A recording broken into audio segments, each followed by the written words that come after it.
Apakah demikian kedudukan saudara di hadapan Tuhan? Atau saudara berjalan di depan Tuhan? Ya kan? Saudara berjalan di depan Tuhan. Karena apa? Karena dituntun oleh apa yang disebut sebagai mendahului kehendak Tuhan. Disebut sebagai menurut akalku, menurut emosiku. Lalu saudara memakai kacamata megalomani iman atau teologi kemakmuran, sehingga berada di ujung tanduk karena dipecat sang anak domba. Mengerikan, saudara. Ya, Allah itu roh, gembala dengan roh kita, nanti Tuhan akan memberikan kebenaran, Cara perdamaian. nama kata lain adalah Salam saudaraku yang terkasih. Kita jumpa lagi di tahun baru 2024. Maka yang kita bahas adalah sempurna di tahun 2024. Oke, kita akan mulai menengok diri kita. Bagaikan bejana siap dibentuk, demikian hidupku di tanganmu. Dengan urapan kuasa rohmu, ku dibaharui selalu. Jadikanku Allah dalam rumahmu, inilah hidupku di tanganmu. Bentuklah seluruh kehendakmu, pakailah sesuai rencanamu.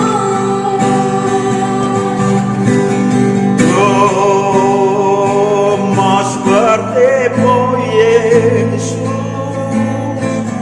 disempurnakan selalu. Dalam segenap jalanku, memuliakan namamu. Mau sepertimu Yesus, Mau sepertimu Yesus, disempurnakan selalu. Dalam segenap jalanku, memuliakan namamu. Dalam segenap jalanku, memuliakan namamu.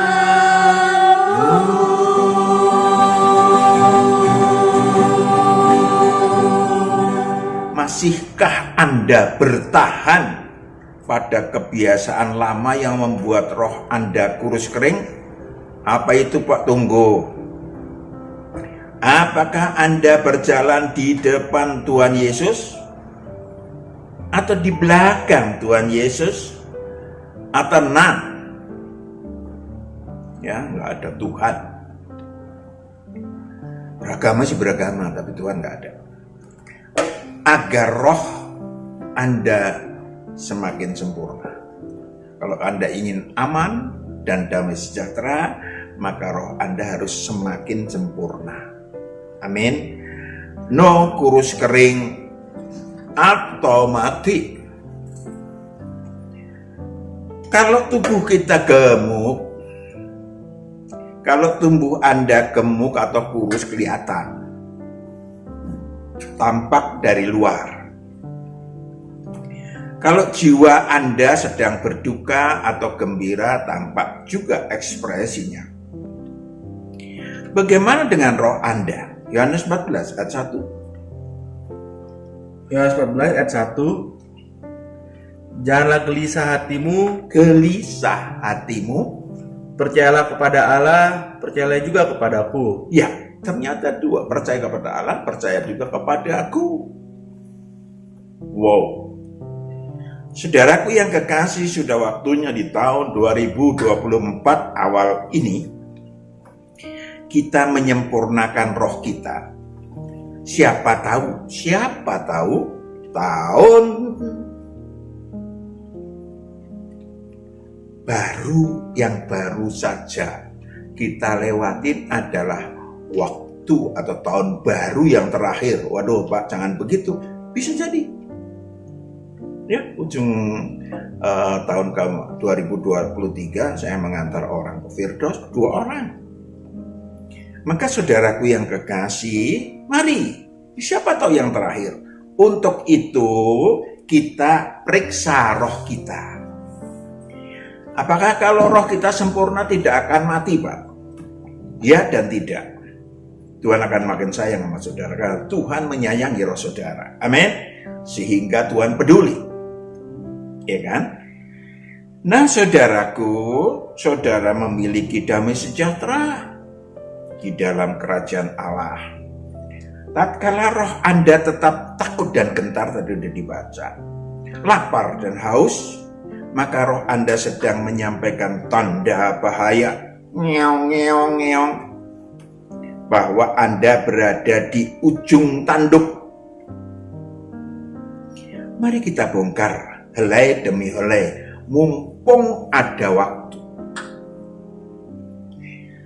Yang pertama adalah jangan-jangan bumbunya apa itu? Jangan kori apa jangan apa ini Pak bumbunya? Jangan-jangan mari kita mawas diri dengan tulus dan rendah hati. Yang pertama, jangan-jangan ada dendam dalam hati saudara. Barusan saja, ya, kemarin kalau nggak salah, sang suami sakit dan mengaku lagi dosanya dan bicara kalau dia dendam sama keluarganya dan dendam sama istrinya. Saya jawab, ya Pak, ya kebetulan ada musuh, mengasihi musuh, kan upahmu tinggi. Saya pengen tinggalin aja tuh, mumpung sakit kanker gitu. Saudaraku yang kekasih, jangan ada dendam, jangan ada sakit hati. Karena kalau ada makanan yang lezat di meja, ya kan, ayam ingkung, ayam goreng, dan seterusnya, lalu saudara sakit gigi, saudara cuma ngences, ngences. Padahal hidangan ilahi kasih yang paling nikmat terkait dengan dendam tadi, beraneka dalam kehidupan kita. Apalagi kalau dapat mengasihi musuh. Lukas 6 ayat 35 sampai 36. Saudara sudah menuju rohnya sempurna. Lukas 6 ayat 35. Tetapi kamu kasihilah musuhmu dan berbuat baik kepada mereka dan pinjamkan dengan tidak mengharapkan balasan.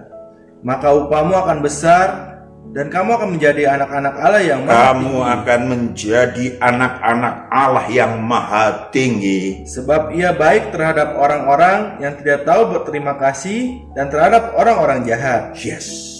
Lanjut. Ayat 36. Hendaklah kamu murah hati sama seperti Bapamu adalah murah hati. Yes. Murah hati.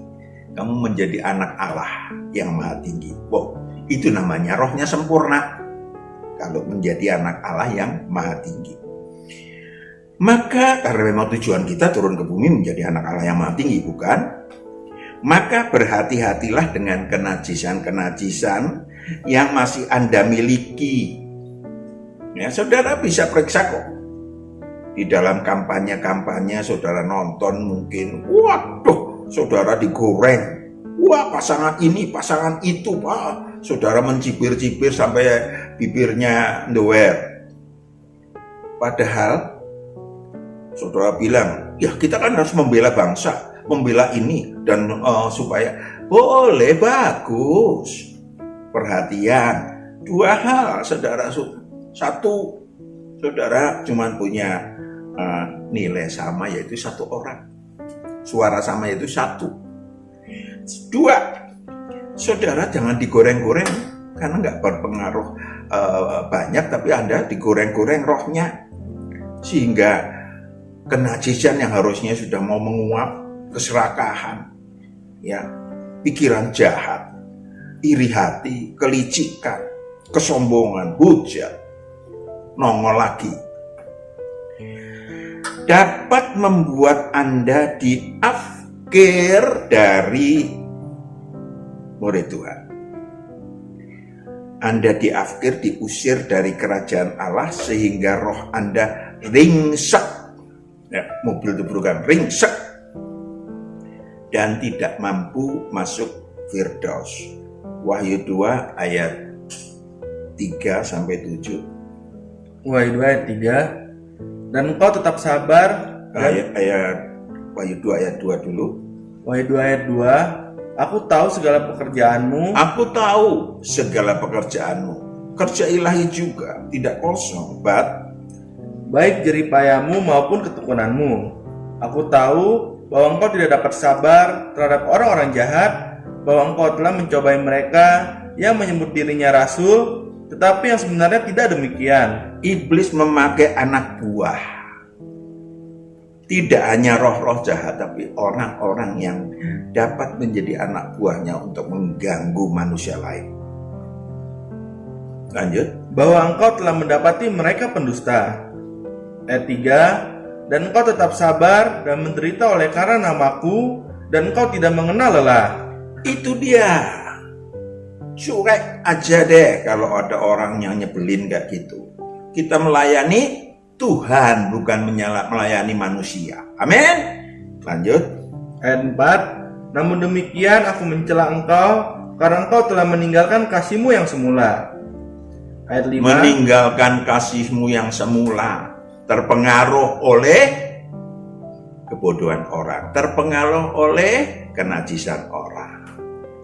Ya kan, karena dia jahat ikut jahat. Lanjut. Sebab itu ingatlah betapa dalamnya engkau telah jatuh, bertobatlah dan lakukanlah lagi apa yang semula engkau lakukan. Jika tidak demikian, aku akan datang kepadamu dan aku akan mengambil kaki Dianmu. Diafkir dari kaki Dian atau murid Tuhan dari tempatnya jika engkau tidak bertobat. Saudaraku yang kekasih, akhirnya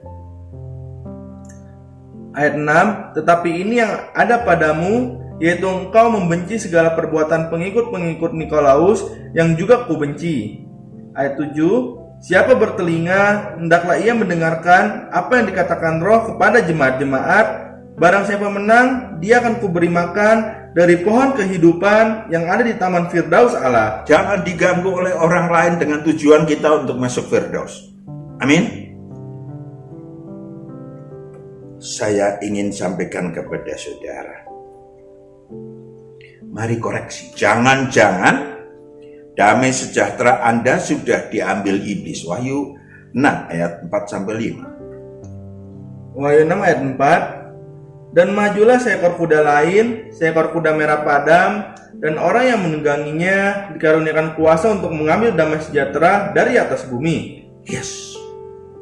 Sehingga mereka saling membunuh, dan rohnya. kepadanya dikaruniakan sebilah pedang yang besar. Saudaraku yang kekasih, tengok, apakah Anda sesungguhnya sudah diambil damai sejahteranya, ya, sehingga perbuatan baik saudara dilakukan bukan dengan hati nurani, tapi dengan akal, bukan akal budi, dengan akal saudara. Kita tengok, mari kita tengok, kita jujur aja deh.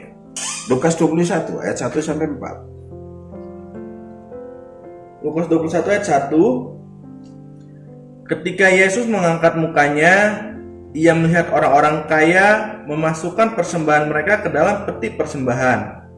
Ayat 2, ia melihat juga seorang janda miskin memasukkan 2 peser ke dalam peti itu. Ayat 3, lalu ia berkata, aku berkata kepadamu, sesungguhnya janda miskin ini memberi lebih banyak daripada semua orang itu. Janda miskin ini memberi lebih banyak daripada orang-orang kaya, semua orang-orang itu. Lanjut. Ayat 4, sebab mereka semua memberi persembahannya dari kelimpahannya. Yes. Sementara orang-orang yang dengan akalnya, dengan emosionalnya, menghitung dengan logikanya, kalau gue punya 100.000, 10% udah cukup 10.000. Kalau punya 1 juta cukup 100.000. Kalau 100 juta nanti dulu. Saudaraku yang kekasih, itu yang terjadi. Ayat 5. Ayat 5, ketika beberapa orang berbicara tentang bait Allah dan mengagumi bangunan itu yang dihiasi dengan batu yang indah-indah dan dengan berbagai-bagai barang persembahan, berkatalah Yesus, apa yang kamu lihat di situ? Apa yang kamu kagumi, yang kamu lihat di situ? Akan datang harinya di mana tidak ada satu batu pun akan dibiarkan terletak di atas batu yang lain. Yes. Semuanya akan diruntuhkan. Semua akan diruntuhkan. Jadi yang saudara kagumi adalah Tuhan Yesus, bukan bait Allah yang manapun. Amin. Saudaraku yang kekasih, Anda tidak tahu bedanya nilai empati. Nanti hidup Anda akan sepanjang tahun 2024 nggak tahu bedanya empati itu apa, cinta itu apa, kasih ilahi itu apa, ya kan? Dan mengalir seumur hidup sebagai pengumpul receh harta surgawi dan membuang sia-sia harta surgawi, harta ilahi yang saudara kumpulkan. Datang, katakanlah saudara menjadi orang Kristen, jangan menghakimi. Saya juga tidak menghakimi saudara. Ini supaya kita mawas diri, ya kan? Wah, bagus, kebaktian, datang paling pagi, paling depan, ya kan? Dengan anting yang 1 on. Oke saja. Kalung yang 2,5 on, oke saja. Gelang yang bunyinya kerincing-kerincing, boleh saja. Tidak dilarang kok. Tetapi saudara, giginya juga emas semua. Saking kayanya saudara, giginya emas semua. Saya ingin sampaikan kepada saudara, bagus. Entah itu nilainya berapa di hadapan Tuhan, teman saudara pasti menilai tinggi kan? Ya nggak? Udah datang rajin, kebaktian paling pagi. Tapi ya Tuhan tahu dan iblis tahu juga kalau saudara paling pagi supaya dapat di depan, supaya bisa pamer kerincing-kerincing. Tapi oke lah. Masalahnya itulah seminggu sekali saudara ngumpulin receh. Tiap hari saudara ribut, Senin ribut, Selasa ribut, Rabu ribut, Rabu, Kamis ribut, ya, sama suami, sama anak-anak. Jadi minusnya berapa? Entek saudara itu, ya kan? Saudara ngumpulin receh, tapi minusnya banyak. Perhatikan itu saudaraku yang kekasih. Atau jangan-jangan hatimu berada di harta, sehingga engkau tidak pernah sempurna. Matius 19 ayat 16 sampai 22. Matius 19 ayat 16. Ada seorang datang pada Yesus dan berkata, Guru, perbuatan baik apakah yang harus kuperbuat untuk memperoleh hidup yang kekal? Untuk memperoleh hidup yang kekal, untuk memastikan bahwa saya bisa masuk kembali ke surga kekal. Ayat 17, jawab Yesus, Apakah sebabnya engkau bertanya kepadaku tentang apa yang baik? Hanya satu yang baik. Tetapi jikalau engkau ingin masuk ke dalam hidup, turutilah segala perintah Allah. Turuti segala perintah Allah. Jawabannya, Ayat 18. Kata orang itu kepadanya, perintah yang mana? Kata Yesus, jangan membunuh, jangan berzina, jangan mencuri, jangan mengucapkan saksi dusta. Ayat 19, hormatilah ayahmu dan ibumu, dan kasihilah sesama manusia seperti dirimu sendiri. yes, leher. Lanjut. Ayat 20, kata orang muda itu kepadanya, semuanya itu telah kuturuti, apalagi yang masih kurang? Ayat 21, kata Yesus kepadanya, jikalau engkau hendak sempurna, Jikalau engkau hendak sempurna, pergilah, jualah segala milikmu, pergilah jualah segala milikmu, dan berikanlah itu kepada orang-orang miskin, maka engkau akan beroleh harta di sorga. Kemudian datanglah kemari dan ikutlah aku. ikutlah aku. 24. Ayat 24, sekali lagi aku berkata kepadamu. Ayat 22. Ayat 22, ketika orang muda itu mendengar perkataan itu, pergilah ia dengan sedih, Pergilah ia dengan sedih, sebab banyak hartanya. banyak hartanya. Wow. 23. Ayat 23, Yesus berkata kepada murid-muridnya, aku berkata kepadamu, sesungguhnya sukar sekali bagi seorang kaya untuk masuk ke dalam kerajaan sorga. Saudaraku yang kekasih, dia sudah menunjukkan diri. Walaupun kaya, hebat juga, pengen sempurna. Tetapi Tuhannya melarang. Bukan Tuhan Yesus yang melarang. Tuhannya dia yang harus dijual, dibagi-bagi kepada orang miskin. Waduh, no way katanya. Saudaraku yang kekasih, maka untuk masuk kerajaan Allah membuat roh Anda gelisah. Ya, kaya sih kaya, tapi gelisah rohnya, dan itu sangat-sangat nggak ada harganya kalau Anda kaya. Tadi udah bilang, jualah seluruh hartamu, bagikan pada orang miskin, datanglah kemari, ikut aku. Saudaraku yang kekasih,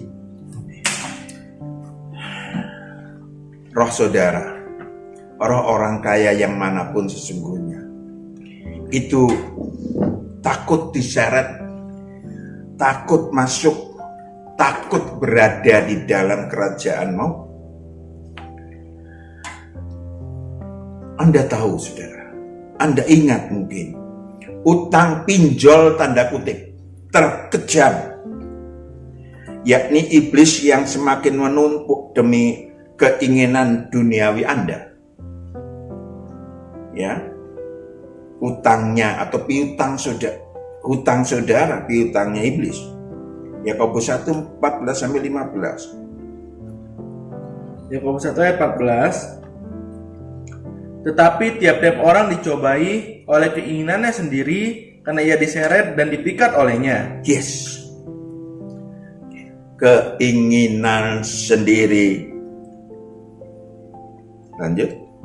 Ayat 15, dan apabila keinginan itu telah dibuahi, ia melahirkan dosa, dan apabila dosa itu sudah matang, ia melahirkan maut. Roh saudara tidak berdaya. Roh saudara cuman gigit jari kalau ada jari. Kenapa? Karena mau berbuat baik nggak bisa, celaka. Sehingga sia-sialah saudara, kalau saudara lahir kembali sia-sia. Kenapa? Karena keinginan daging menggencet roh saudara. Jangan-jangan, oh ini penting sekali, jangan-jangan Anda berada di ujung tanduk. Hati-hati. Ya, saya sudah memperingati beberapa orang. Karena Tuhan suruh memperingati, kalau enggak males saya. Kenapa? Nah, yang disalahkan mungkin dia pikir, wah Pak Matius mungkin juga. Karena apa? Karena memang karakternya memang tidak baik juga.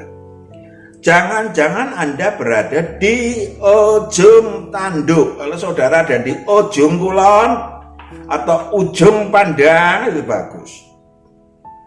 Tetapi kalau saudara tempat itu enak, namun jika nasib saudara berada di ujung tanduk, di mana roh-roh jahat yang pernah tinggal dalam diri Anda rame-rame potong padi, bukan rame-rame potong padi, rame-rame masuk kembali ke dalam diri Anda, bahkan mengajak 7 roh lain yang lebih jahat, disebabkan Anda kosong aktivitas ilahi. Mungkin Anda puas diri dengan aktivitas religi, maka nasib Anda lebih buruk dari sebelum lahir kembali. Matius 12 ayat 43-45. Matius 12 ayat 43. Apabila roh jahat keluar dari manusia, ia pun mengembara ke tempat-tempat yang tandus mencari perhentian, tetapi ia tidak mendapatkannya. Ayat 44. Lalu ia berkata, aku akan kembali ke rumah yang telah kutinggalkan itu. Maka pergilah ia dan mendapati rumah itu kosong, bersih tersapu dan rapi teratur. Ayat 45. Lalu ia keluar dan mengajak 7 roh lain yang lebih jahat daripadanya, dan mereka masuk dan berdiam di situ. Maka akhirnya keadaan orang itu lebih buruk daripada keadaan yang semula. Dan panen itu ditunggu oleh Lucifer. Dia tinggal membunuh tubuh alamiahnya, memakai penyakit, kecelakaan, musibah, atau apapun. Ya kan? Saudaraku yang kekasih, Lucifer punya hak membunuh. Saudara baca Wahyu 6 ayat 7-8 sendiri, supaya saudara yakin anak saya nggak salah baca. Amin. Saya ingin sampaikan, untuk menengok diri saudara memakai kacamata ilahi, bukan kacamata religi, bukan kacamata Taurat, bukan apalagi kacamata sekuler. Lalu saya pakai bahasa Inggris sedikit lah ya. Who and where are you? Who? Yohanes 17 ayat 24 sampai 26. Yohanes 17 ayat 24. Ya Bapa, aku mau supaya dimanapun aku berada, mereka juga berada bersama-sama dengan aku. Dimanapun aku berada, mereka juga berada sama dengan aku. Mereka yang telah Engkau berikan kepadaku, agar mereka memandang kemuliaanku. Mereka memandang kemuliaanku, bukan kemuliaan dunia atau kemuliaan manusia. Yang telah Engkau berikan kepadaku, sebab Engkau telah mengasihi aku sebelum dunia dijadikan. Yes. Saudaraku yang kekasih, apakah Anda berada di sekeliling Tuhan? Wahyu 1 ayat 12. Apakah saudara menjadi murid Tuhan yang berada di sekeliling kaki Tuhan? Wahyu 1 ayat 12. Lalu aku berpaling untuk melihat suara yang berbicara kepadaku, dan setelah aku berpaling, tampaklah kepadaku 7 kaki dian dari emas. Ayat 13. Dan di tengah-tengah kaki dian itu, yes, di tengah-tengah kaki dian itu ada seorang serupa anak manusia, berpakaian jubah yang panjangnya sampai di kaki, dan dadanya berlilitkan ikan pinggang dari emas. Itulah dan seterusnya Tuhan Yesus secara ilahi. Adakah Anda ada di antara murid-murid Tuhan yang lain di situ? Atau mari kita tengok apakah Anda dikenal secara pribadi oleh Tuhan. Yohanes 10 ya 3-4. Yohanes 10 ayat 3. Untuk dia penjaga membuka pintu, dan domba-domba mendengarkan suaranya, dan ia memanggil domba-dombanya masing-masing menurut namanya dan menuntunnya keluar. Ayat 4. Jika semua dombanya telah dibawanya keluar, ia berjalan di depan mereka. Dan domba-domba itu mengikuti dia. Karena mereka mengenal suaranya. Yes. Apakah demikian kedudukan saudara di hadapan Tuhan? Atau saudara berjalan di depan Tuhan? Ya kan? Saudara berjalan di depan Tuhan. Karena apa? Karena dituntun oleh apa yang disebut sebagai mendahului kehendak Tuhan. disebut sebagai menurut akalku, menurut emosiku, lalu saudara memakai kacamata megalomani iman atau teologi kemakmuran, sehingga berada di ujung tanduk karena dipecat sang anak domba. Mengerikan, saudara. Saya ingin sampaikan kepada saudara, atau hidupmu sesungguhnya tanpa Tuhan. Oh Pak, saya beragama Pak, lihat KTP saya. Oh yuk kita lihat yuk, 2 Timotius 3 ayat 5. 2 Timotius 3 ayat 5. Secara lahiriah mereka menjalankan ibadah mereka, Secara lahiriah mereka menjalankan ibadah mereka, tetapi pada hakikatnya mereka memungkiri kekuatannya. memungkiri kekuatannya. Ini dia, si jali-jali. Saudaraku yang kekasih, maka mari kita buang seluruh kemunafikan diri yang mencelakakan hidup saudara. Ya, saudara cari sendiri di Matius 23 ayat 1 sampai terakhir. Baca itu. Mungkin ada di antara itu yang nongkrong di dalam kehidupan saudara. Buang sisa-sisa absintus, buang sisa-sisa kenajisan, karakter buruk dalam diri Anda yang membuat roh Anda termehek-mehek. What is it? Termehek-mehek, menangis terseduh-seduh, ya, tak berdaya. Nah, jika Anda sudah lahir kembali, maka sang anak domba tadi akan menghampiri hidup Anda. Secara pribadi saudara dituntun. Lalu dia berjalan di depan Anda mengikuti suaranya. Kalau Anda terus-menerus demikian, Tuhan akan memberikan kepada Anda penolong secara pribadi. Yohanes 14 ayat 15 sampai 17. Yohanes 14 ayat 15. Jikalau kamu mengasihi aku, kamu akan menuruti segala perintahku. Ayat 16. Aku akan minta kepada Bapa, dan Ia akan memberikan kepadamu seorang penolong yang lain, supaya Ia menyertai kamu selama-lamanya. Dan Yaitu Roh kebenaran. Dunia tidak dapat menerima Dia, sebab dunia tidak melihat Dia dan tidak mengenal Dia. ya, Roh Kudus ilahi. Ya, saya tidak ada urusan dengan Roh Kudus yang ini kan secara jiwani.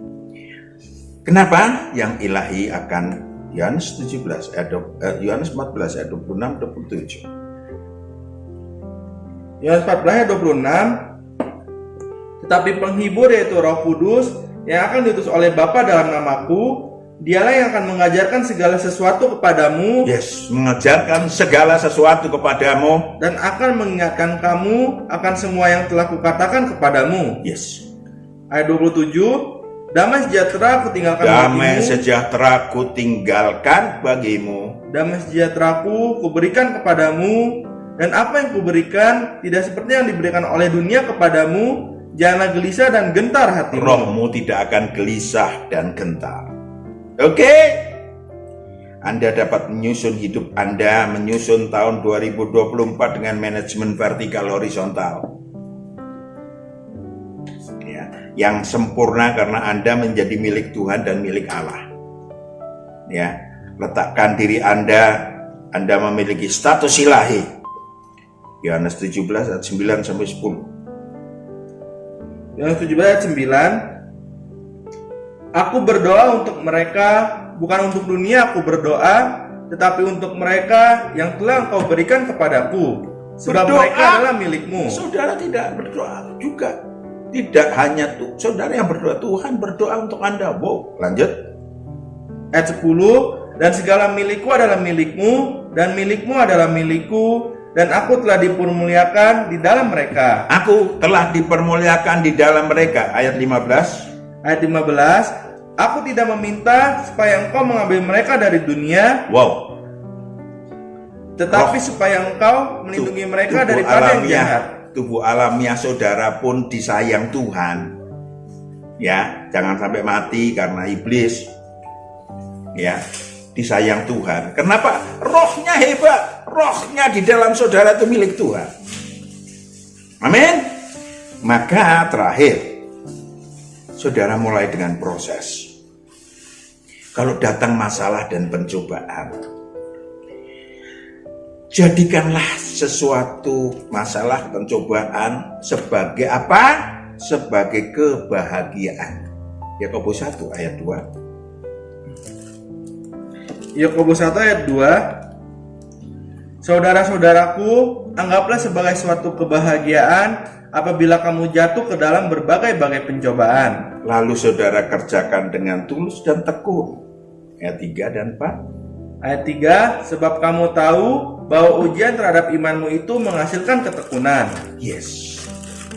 Ayat 4, dan biarkanlah ketekunan itu memperoleh buah yang matang, supaya kamu menjadi sempurna. Supaya kamu menjadi sempurna. Roh Anda menjadi sempurna. Ayat 5. Dan utuh, dan tak kekurangan suatu apapun. Yes.